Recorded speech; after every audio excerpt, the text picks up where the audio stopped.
மக்களவையில் மத்திய அமைச்சர் கிரண் ரிஜிஜு தற்பொழுது வக்ஃபு சட்டத்திருத்த மசோதாவை தாக்கல் செய்திருக்கிறார்.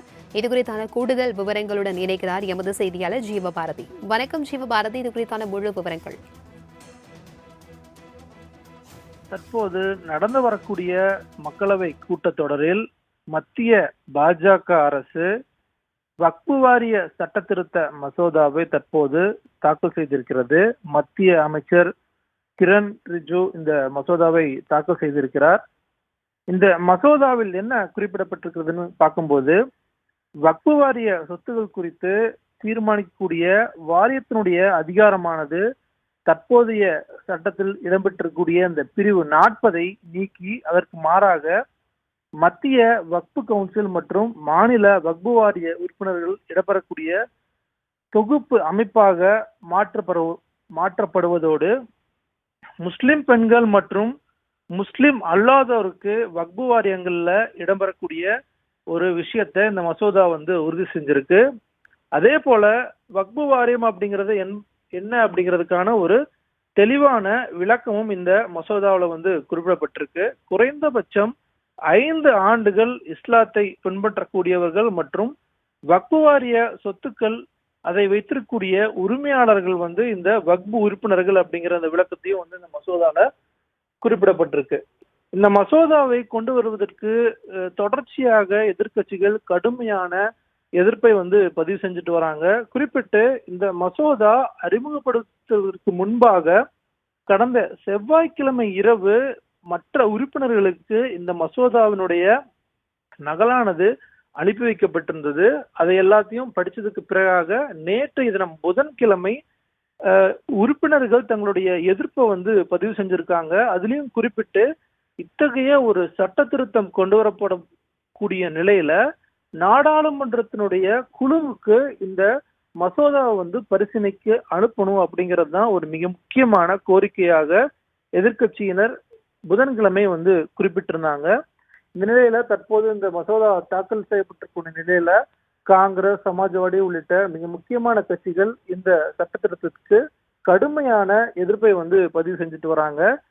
தமிழகத்தில் இருக்கக்கூடிய மிக முக்கியமான எம்எல்ஏவா இருக்கக்கூடிய ஜவாஹிருல்லா தன்னுடைய 2 நாட்களுக்கு முன்பு வெளியிட்டு இருந்த அந்த அறிக்கையில இந்த சட்டத்திருத்த மசோதாவை ஜனநாயக சக்திகள் கடுமையா எதிர்க்கணும் அப்படின்ட்டு தன்னுடைய அந்த அறிக்கையில குறிப்பிட்டிருந்தாரு. தற்போது பாஜக கொண்டு வந்திருக்கக்கூடிய இந்த சட்ட திருத்தத்தின் மூலமாக வக்ஃபு வாரியத்தினுடைய சொத்துக்கள் பாதுகாக்க முடியும் அப்படிங்கிறது தான் பாஜக சொல்லக்கூடிய ஒரு மிக முக்கியமான விஷயமா இருக்கு. 1954 ஜவஹர்லால் நேரு இந்த காலகட்டங்கள்ல இந்த வக்ஃபு வாரிய ஒரு அமைப்பானது உருவாக்கப்படுது. அதன் பிறகாக 1995ஆம் ஆண்டு இந்த வக்ஃபு வாரிய வாரியமானது அமைக்கப்படுது. இதன் பிறகு 2008 காலகட்டங்கள்ல ராஜ்யசபால இது தொடர்பான பல்வேறு விவாதங்கள் நடைபெற்றிருந்துச்சு. 2013 அந்த காலகட்டங்கள்ல இதே மாதிரியான ஒரு சில சட்ட திருத்தங்கள் அன்றைய காங்கிரஸ் ஆட்சி காலகட்டங்கள் நடந்துருந்துச்சு. அதன் பிறகு தற்போது 10 ஆண்டுகளுக்கு பிறகாக மீண்டும் ஒரு சட்ட திருத்தத்தை வக்ஃபு வாரியம் எதிர்கொள்ளுது அப்படின்னு சொல்லி குறிப்பிடணும். அது மட்டும் இல்லாம எதிர்க்கட்சிகளுடைய உணர்வை கருத்தில் கொண்டு மக்களுடைய இந்த அலுவல் ஆய்வுக்குழுக்கு இதை அனுப்பணும், அங்க அவங்க முடிவு செய்வாங்க அப்படிங்கிறது தான் எதிர்க்கட்சியினர் தற்போது சொல்லக்கூடிய ஒரு மிக முக்கியமான விஷயமா இருக்கு. ஜீவபாரதி, தற்பொழுது இந்த சட்ட திருத்தத்தினால எதிர்க்கட்சிகளுடைய நிலைப்பாடு என்னவாக இருக்கிறது? கடுமையா இதை எதிர்க்கிறாங்க. ஏன்னா ஒரு சட்ட திருத்தம் கொண்டு வருவதற்கு முன்பாக நாடாளுமன்றத்தினுடைய இந்த நிலைக்குழுக்கு இந்த மசோதா அனுப்பி வைத்ததன் பிறகாக அங்க தொடர்ச்சியான விவாதம் நடத்தப்பட்டதுக்கு பிறகாகத்தான் மக்களவையில இது கொண்டு வரணும். ஆனா இந்த பரிசீலனை உள்ளிட்ட எந்த விதமான விஷயங்களும் நடைபெறாம நேரடியாக தற்போது மக்களவையில் இந்த மசோதாவானது தாக்கல் செய்யப்பட்டிருக்கு.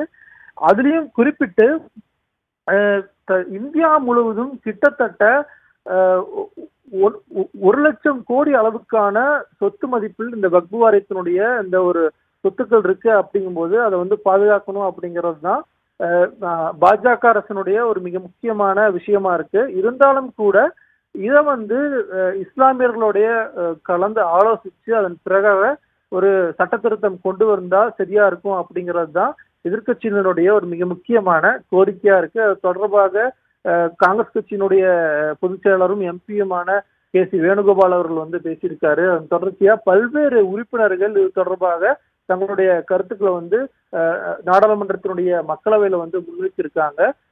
பாஜக அரசு இது எந்த வகையில கருத்தில் கொள்ள போறாங்க அப்படிங்கறதா மிக முக்கியமான கேள்வியா இருக்கு.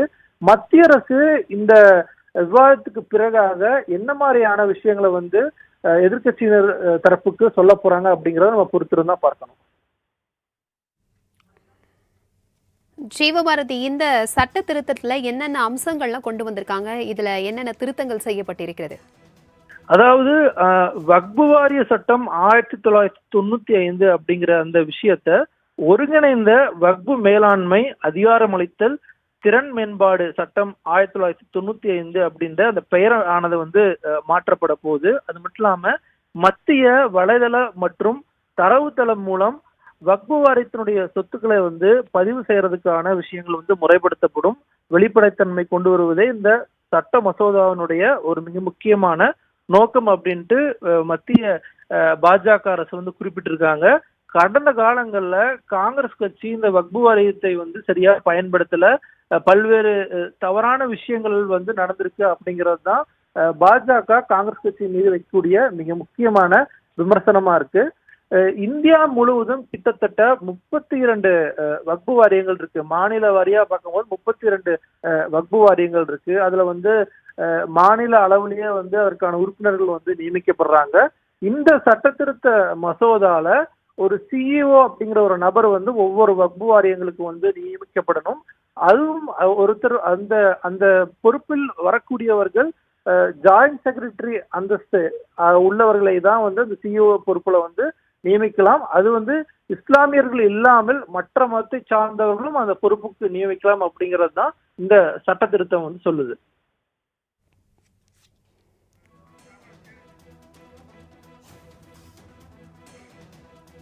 தொடர்ந்து தகவல்களை பகிர்ந்தமைக்கு நன்றி ஜீவபாரதி.